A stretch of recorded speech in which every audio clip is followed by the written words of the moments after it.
resilience, reinvention, and growth. Your real estate career will cross these paths over and over. Welcome back to Broker Talk. I'm Larry Lawfer, your host each week, who brings you behind the velvet rope of real estate to listen to a subject matter expert on their particular aspect of this industry. These 30 minutes hopefully will give you a way to build your career and your life in a better fashion. Everyone in life is challenged. It's just part of life. Truth is, successful people fail far more than unsuccessful people. Successful people don't consider failure as a roadblock, just a hurdle. Failure comes in all kinds of ways, both real and imagined. Health, age, education, language, ethnicity, divorce, bankruptcy, sexual orientation, relocation are all issues that anyone could consider problems. Successful people see opportunities where others see roadblocks. That's just mindset. Our guest today is accomplished. So accomplished, she was named to the 100 most influential people in real estate by Inman News. That accolade was not enough for Janie Coffey. Janie has been a model of resilience, reinvention, and growth throughout her life. She is honest about both the ups and the downs that can affect our lives. Janie has always been successful in not allowing those ups or downs to infect her life. There was always the opportunity to take action. I feel lucky to have Janie Coffey, builder, broker, coach, and mentor as our guest today. Welcome, Janie. What in your life and career has helped you build the ability to get up off the canvas for another round of success? That's a great question, Larry. Um, I don't know, maybe I was a cat in a past life and I have 9 lives. But I think part of the biggest success is just the philosophy of failing forward and that you fall down 3 times, you get up 4 times, and just keep going. And don't let any of the things that hit us in life, and we all have things that hit us in life, don't let it take us out for good. We can have a pause, we can have a reset moment. We all have that. Um, but I just haven't let those things take me out for good. I've paused, I've sat, I've thought, but I always get back up and I get back going again, and I'm always stronger in my next reiteration of myself. So I think that that's part of it, is the resiliency and maybe the cat-like features that I have. So, mindset is definitely the part of that. You allow yourself to feel crappy. You allow Yep. yourself to let it roll away for a little while. And then, so what is the mindset just coming up out of that? Is it time to get back to work, or I'm bored feeling like this, or enough is enough? What are you thinking? I think enough is enough is, you know, part of it. And through good or bad fortune, I've actually, I think, had to reset my life 4 times. And when I say reset, I mean from basically ground zero. Um, and it's not easy. I don't want to downplay anybody's struggles, whether that's, like you said, from divorce or abuse or financial things or illness or all these things that can happen to us or happen to loved ones in our lives that can derail us. I probably faced most of them, or at least in my immediate orbit, most of them, and I promise you I have. But I think it's always getting to a point, okay, enough's enough. It's time to pull up my big girl panties and get on with it. And part of my secret sauce to doing that is I always, in my mind, create a vision and project out that vision in my mind 1 year out. Right now, I'm running a projection that's about 18 or 19 months out. So basically, till the end of 2023. So, however many months that is, with a very clear vision of where I want to go in that 12 to 18-month span, and just really focus everything about what I'm doing, who I'm being, where I'm going with that as my compass. Um, and that draws me forward into that future version of myself. And when I get crystal clear on that vision and I hold that vision tight to me, and I hold that vision as if it's already true, it becomes true, because the mindset that I have, the actions that I take, the way I respond to decisions that need to be made or opportunities that come in front of me are all being made because I've already fixated on that future self vision, and it just pulls me forward into that. So that's actually truly, I think, my secret trick behind, behind the scenes, and it's worked every time.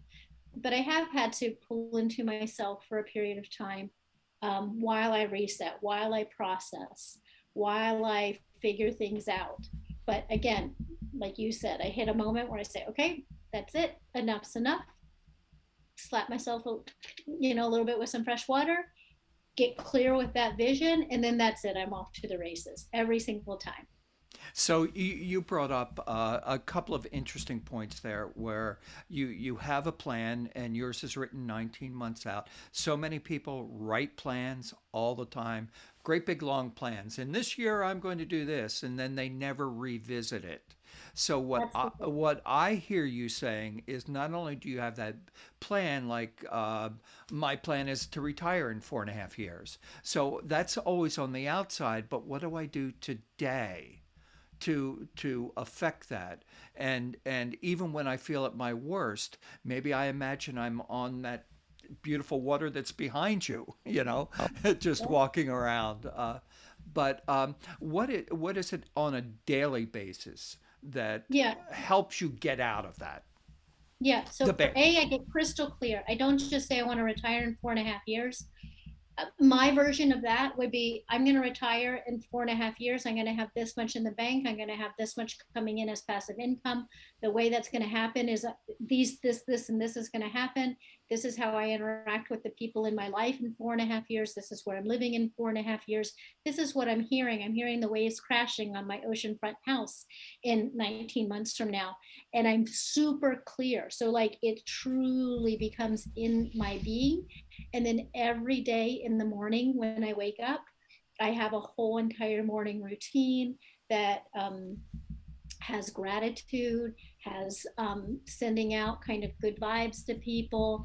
It has me repeating that vision, that future vision of myself in 19 months in an I am this, I am that kind of thing. So it literally is becoming me. I know that sounds hoo-hoo and out there, but when I'm so clear, like if I were going to Hawaii in 2 weeks, I would be so clear that I was going to Hawaii. I would already be thinking about being in Hawaii. I would be buying for me sunscreen and a bathing suit, and making sure a towel and doing all that stuff. That's how I am with my 19-month future vision, where just I'm already putting all that into work, into because that's going to happen. It's definitely going to happen. It's happening now. So what that looks like now today, and I accredit Lars Hedenberg, my real estate coach, with a lot of what I do. He's been instrumental in me changing the trajectory of my life. He has a business freedom planner that's basically chopped down into quarters. So every 3 months is a quarter. And I think there's also the 12-week Year. year. The Yeah. 12-week year is that same thing, where it's chopped down into quarters. So it says, okay, to get there in 19 months, what do I need to do in the next 3 months? What do I need to do in the next 90 days, the next 60 days, the next 30 days? And then I just make that actionable chunks, and I plan my week. I'm very religious about planning out my week, planning out my month, and then time blocking my day so that I'm doing those tasks, those micro tasks that all lead up to, what do I need to get accomplished by the end of these 30 days? What do I need to get accomplished in 2 months? So, for example, next week I'm going away for 2.5, 3 weeks to Germany.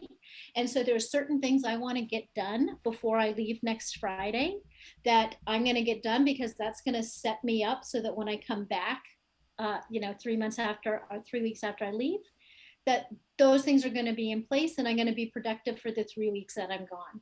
So it's always just looking out in the time frame of what you can do. And I think that the 1 quarter chunks are achievable because it makes you take action. If you plan what you're going to do 19 months out, but you don't break it down, it's easy to just keep pushing that off. So Keep pushing that off. you took it from my 4.5 years to the 19 months to the quarters. And the principle that all underlies all of that is we get more done when we have less time to get it done That's in. right. And That's right. and and so I'm trying to bring it to what do I do today? I woke up. I just made 10 phone calls. They were all rude to me. I feel like crap. Now, I just want to go for a walk. I want to, do something nice for myself. But I know my plan has me doing not just those 10 calls, but several other things. So there's a moment there when you have to make a decision about what's next. Do I want to allow myself to feel this in the micro? Not the Yeah. something major happens, divorce happens. That's a horrible thing because you didn't get Right. married to get divorced. Nobody does ever, you know. But I'm talking about the micro things that happen to every single agent every single day. More rejection than acceptance. More sense of not getting what you want, but not paying attention to the joy of getting what you want. Um, that's all mindset things. It's all So mindset. how do This you is a mindset business. how do you keep yourself clear? How do you get off the hamster wheel? Yeah. Well, first two things, and I want to go back to what you just said. Um, COVID changed a lot of things for me. I didn't get sick, thankfully. Nobody in my immediate family got sick, thankfully. I didn't have that kind of a horrible change, but I became very grateful that my lungs function. I became very grateful that I have clean air to breathe. I became very grateful that I have fresh water literally anytime, all the time. So now I'm thankful for like the most basic things in life, that I'm healthy, that I sleep now with this war going on, or, that I can sleep safely at night. I am very grateful. When you're that grateful about the most basic things, I think it really creates a space for you, at least for me. It's created an incredible space. And then getting off the hamster wheel, as far as not letting that disappointment get get to me, because real estate is definitely an up and down game. It's a lot of rejection. It's a lot of disappointment. Something that I was taught when I first got into real estate by a very, very, very top producer is he's like detached from the outcome, at least detached from the outcome about how it affects me personally. Meaning, I'm going to fight to the end for my buyers, for my sellers, but I'm going to detach, and I do. I truly do detach from the outcome. Am I going to get that listing or not that I went on that appointment? Is the buyer that I just showed my listing to going to write an offer or not? Is the buyer I just went out with going to write an offer or not? Is the deal that I have under contract going to close or not? I don't mean I don't work hard for all those things, but emotionally, I am 100% detached from the outcome. So being detached from the outcome allows me to be very calm with my buyers and sellers and the agents on the other side, not get wound up in the emotion of it, and very much be able to provide like a consultative advice and help for them for what's best for them. So And they what never ever, yeah. what I hear you saying there is you're not detached from the outcome in terms of any emotion. You are attached to your ability to communicate what it is that you can do for someone. You're attached to that. And if you do that the best way that you can, they can accept or reject it at that point. But you Right. feel good about putting your best foot forward. So 100%. I think even as we talk to ourselves, your name, I often use the old Saturday Night Live thing, Jane, you ignorant slut, as, a joke. I won't do that now because you're Janie and, and you're not Yeah. ignorant. But I think that there are moments that we, all of us, want to pay attention to how we're personally reacting. And coming back to your goals and everything, there's an accountability that you're talking about. You finish your presentation, and you can win or you can lose. It's not going to change. You did the best that you could do, and you feel good about that. Yep. Um, so when it doesn't go your way, though, there's the moment where you have to say, okay, that didn't go the way I anticipated. Do you take any time to think, how could I have done it better, or just kind of move on to the next Yeah, one? no, I always take the time to say how could I have done it better? And I always, I'm doing a project right now. Like you said, I'm also a builder. I'm a general contractor. Um, and I'm doing a project for myself. I do flips and real estate investment also. And I'm doing a project right now that is way more than a month off schedule. So I'm always looking at, okay, that is what it is. It's frustrating, but what could I do better next time?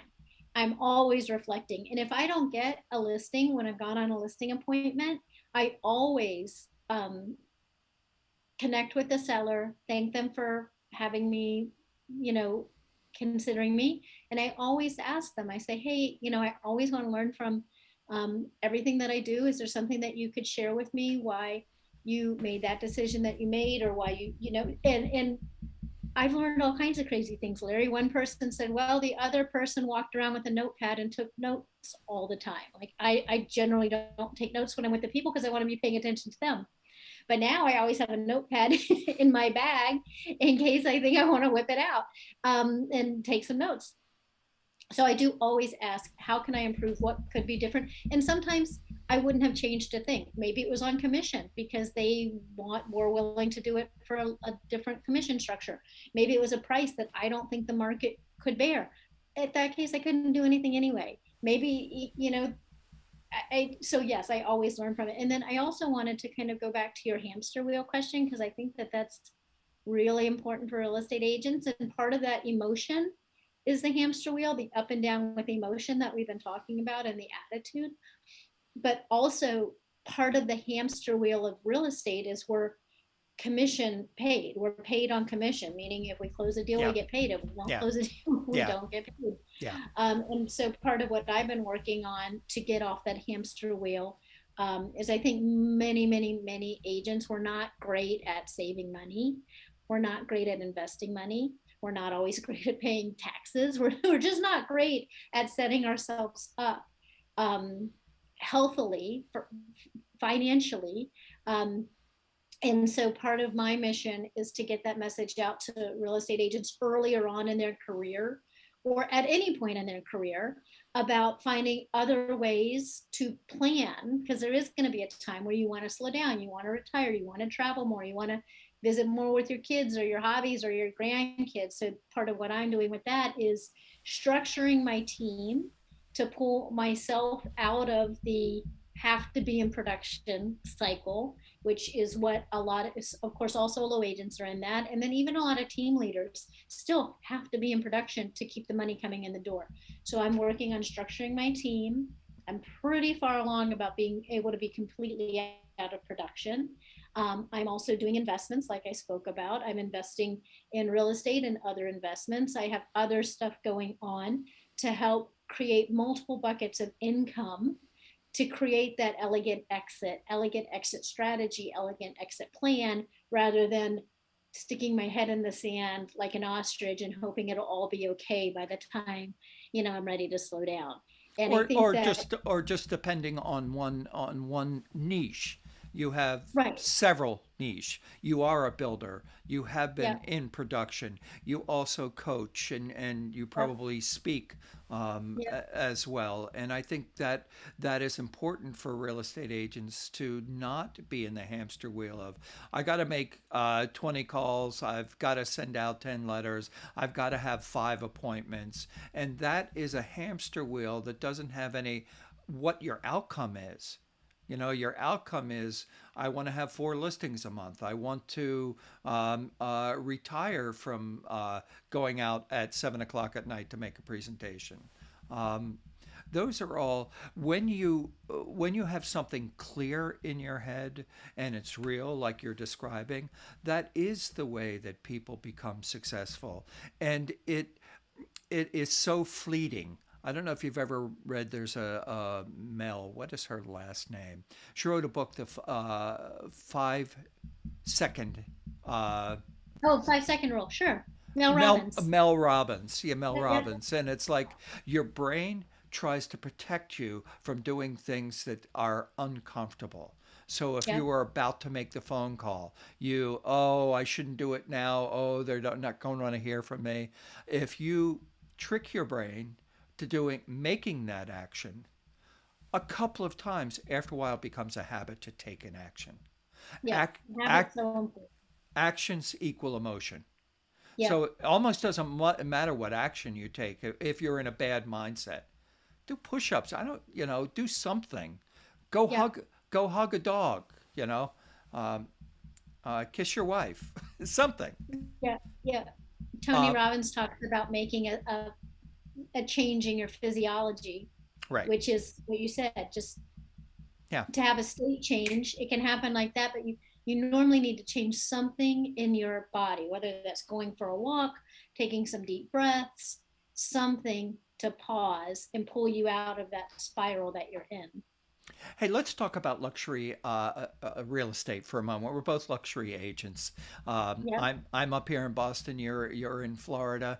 Let's talk about the market. What is the market for luxury right now, and how has it changed?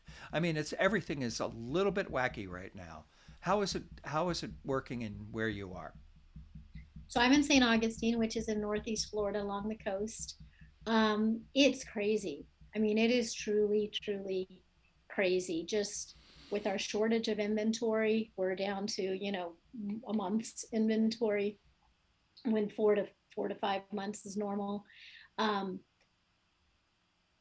just the amount of people coming to the area I am with the amount of money they have that we didn't always see before, it's just been crazy. A lot of that, we already had that in Florida. We already had that going before COVID because we don't have a state income tax. So, as certain states like New York, I think Illinois, California, their state income tax just kept going up, up, up. We already had a lot of people buying property in Florida, often making it their home residence, even if they were here 6 months in a day, so that they could get around paying state income tax in these high state income tax states. But combine that with COVID, where a lot of employers realized that their employees could work anywhere and be as productive. So then the people who maybe wanted to come to Florida before are now like really coming to Florida. So it's just gone crazy. We have people paying crazy prices, much of it cash, often multiple offer situations in our highest price points it was not uncommon at all just 2 years ago for a high-end luxury property, and that's what I specialize in St. Augustine, to be on the market for a year. Like that was a normal time frame without even freaking out about it. And all the time I would watch my friend agents in California telling me that if a property wasn't sold in 2 weeks, their clients were freaking out. I was like, oh my gosh, like I can't even imagine we have that market now, even at our highest price points. So it's just been really, I mean, I can only speak to my own experience here in Florida, but a lot of money, a lot of cash buyers, savvy buyers. Um, it's everything has been elevated here. Absolutely. It's the same. The lack of inventory is the same all over the country. And Mm-hmm. lack of inventory is across the price points. Here in, we have several offices here. Um, but the price points, the average price points are astronomical compared to what they were. Yeah. You just wonder, the whole life is changing. Used to be a third of your income was for all of your living expenses. It's well more than that now, and Oh that's yeah. that's the new normal. Um, Yeah.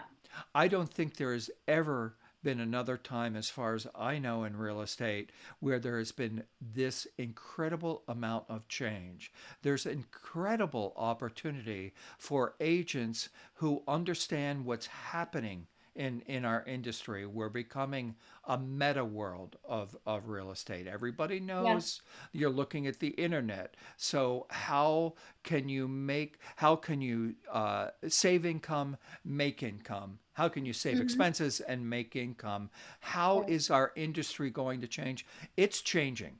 It's changing. You and I are both part of that, and that's an incredible, exciting thing. But there are so many good people out there that are working, far more horrible people out there. It Well, doesn't. I think we're going to have a great reset right now with agents because last year was still a good market. And if you had a license, you could make a good living. Right now, the inventory shortage has made it, even if you're working with buyers, made it incredibly hard to close deals because you've got ready, willing, and able buyers. There's just no property. Like that has not existed. I've been in business 17 years. That never existed where there was such a shortage that you could have a ready, willing, and able. I have multi-million dollar cash buyers and nothing to sell them. So I think that a lot of people who have entered the industry recently because it seems so easy and excited are not going to renew their license when their license renewal comes up because it's not easy right now. It's even like I say, even if you have great pre-approved or cash buyers, there's no properties out there. So you're really working hard for every single deal. And I think that that's going to kind of clean out a lot of the agents that you're Right. mentioning, you Right. know. Well, well, I started in 2009, 2010. There were no sellers, at that time. Right. I'm sorry, there were no buyers at that There are point no because, buyers. There was like a yeah, zillion sellers. yeah, there was a zillion sellers, and now there are no sellers. So when you get up and you realize that you have to chop the wood, you know, Yeah, um, you do have to chop the wood. and that joy of getting that done should be a joy in I did my job today, and today with my job done, I'm going to have a better tomorrow, and then go take a walk, have a good Yeah, dinner, you yeah. know, pet your dog, love your But kids, chop your wood. Chop your wood. chop your wood, chop your Yeah. wood. What haven't we talked about? There's so many things we could go uh, here. I think the one thing I'm really passionate about for real estate agents, as you know, I told you earlier, I made a complete location change 6 years ago. I started from scratch. I moved to a new market. I did not know a single person. I moved by myself. I didn't know a single person. I didn't know a single thing about the area. I even pronounced the areas incorrectly. That's how little I knew about it. Um, but I ended up making it a very successful move. And the reason I want to share that is I know so many agents, especially seasoned agents, that they might be at a point in their life they want to move. They want to move because maybe their kids are out of the house or they don't like where they're living or it's too crowded or they want to move to the mountains because they're at the beach or vice versa, but they don't and they stay where they're not happy or even brokerage. Even a lot of times people stay in brokerages they're not happy with forever because they think if they change locations, they change brokerages, that it's going to be devastating and they're never going to get back on top or they're never going to create. And I can tell you it's not true. You can restart anywhere. You can restart with your brokerage, with your location, with the type of niche or property or people you work with. This is a hard business. So you might as well be doing it in a location, in a brokerage, in a niche that you enjoy because it's a lot easier to make the sun shine and chop the wood when all those things are set up for you in something enjoyable for you. But once you're in a location or, like I said, team members or brokerage or all those things, niches that you don't like very much, it's really hard to chop the wood every single day. So my thing would be go out, look at how you can make things find the environment setup that you love and just do it. And if that means moving in some shape or form, do it. You'll be so happy. It might take a year or two to get back on top, but it totally is achievable. Allow yourself that time. Do your best every day. With Yeah. that in mind, like a year from now, it's going to be different. Uh, Yeah. and pay attention. Be present to your days. Be aware of your and desirous of your future. Yeah. Yeah. Janie, it's been such a pleasure to talk to you. Thank you so much Thank you. for being a guest here today. Uh, I've enjoyed it, Larry. Thank you so much. oh, and I see our theme music isn't going to play. So maybe I should just hum along. I'm not quite sure. Technology, it's a crazy Yeah. thing. Um, Imagine you're hearing our theme music. Thank you so much, Janie. Tune in next week for another great guest. Thank you for watching. Thank you for your comments. See you Thanks, soon. Larry. Okay.